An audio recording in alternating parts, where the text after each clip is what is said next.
La desaparición de las villas vacacionales para trabajadores en Cuba es uno de los tantos síntomas visibles del deterioro estructural que vive el país. Lo que en su momento fue una política de estímulo laboral basada en la justicia social y el acceso a espacios de descanso para los obreros, hoy yace en ruinas, privatizado o simplemente abandonado. En toda la isla, desde las playas del este habanero hasta la central provincia de Ciego de Ávila, las instalaciones que alguna vez ofrecieron esparcimiento, alimentación y transporte a precios módicos, hoy son reflejo del colapso en la gestión pública. Durante décadas, más de 700 casas dispuestas por sindicatos y empresas estatales fueron levantadas con fondos propios, sin necesidad de recursos del Estado. Estas villas fueron concebidas no solo como recompensa moral, sino también como un beneficio económico directo para los trabajadores. Tal era la motivación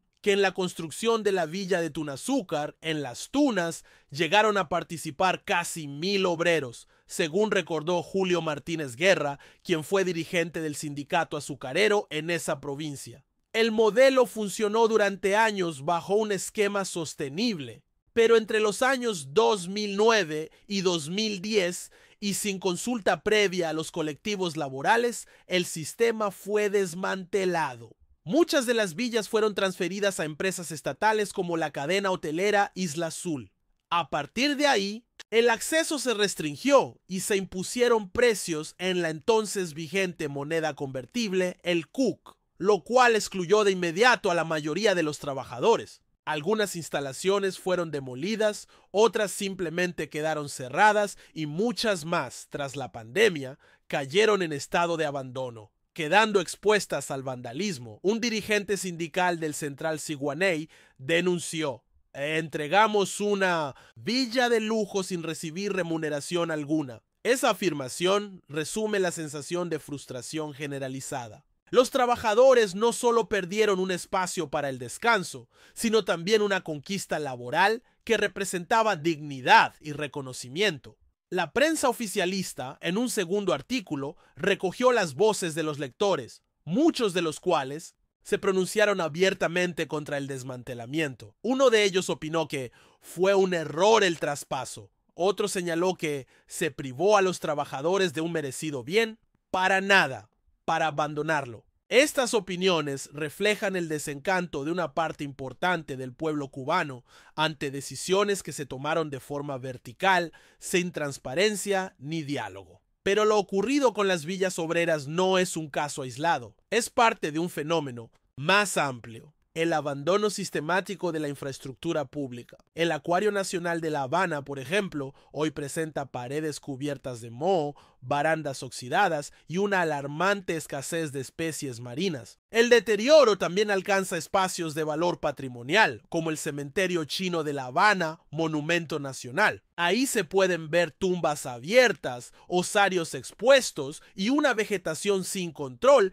que amenaza con borrar capítulos importantes de la historia migratoria cubana. En Centro Habana, los emblemáticos almacenes Ultra están clausurados, inundados por aguas negras víctimas de la insalubridad. En cuanto a la recreación, el panorama es igual de desolador. El Parque Lenin, que durante décadas fue un pulmón recreativo para la familia cubana, hoy se cae a pedazos. El parque infantil del Parque Maceo, el estadio de Camagüey, la ciudad deportiva en la capital o el puente ferroviario de Versalles en Matanzas, todos comparten la misma suerte: abandono, estructuras corroídas, robos, acumulación de basura y cierre por falta de mantenimiento. La desaparición de las villas obreras, entonces, no solo implica la pérdida de edificaciones físicas, representa sobre todo la destrucción de un sistema que elevaba el valor del trabajo y promovía una cultura de bienestar colectivo.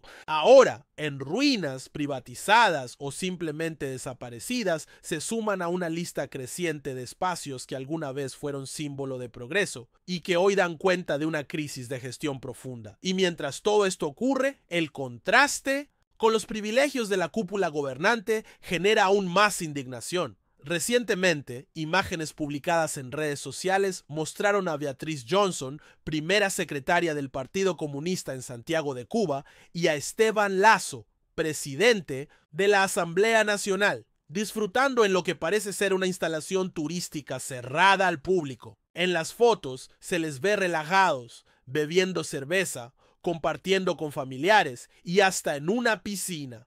Todo esto mientras gran parte del país enfrenta apagones de más de 10 horas diarias, escasez de alimentos y un sistema hospitalario al borde del colapso. El periodista independiente Yosmani Mayeta Labrada fue quien hizo pública esta situación, acompañando las imágenes con una dura crítica. Mientras el pueblo es quien se debe sacrificar, la Johnson, sus familiares y Esteban Lazo la gozan desde los buenos hoteles. Las imágenes se viralizaron rápidamente, desatando una ola de indignación. Muchos cubanos en redes sociales recordaron la constante contradicción entre el discurso oficial de sacrificio y la realidad privilegiada de los dirigentes. La instalación donde se encontraban aún no ha sido identificada con precisión, pero los comentarios apuntan a que podría tratarse de una casa de descanso del partido o de una instalación recreativa reservada para altos funcionarios. Este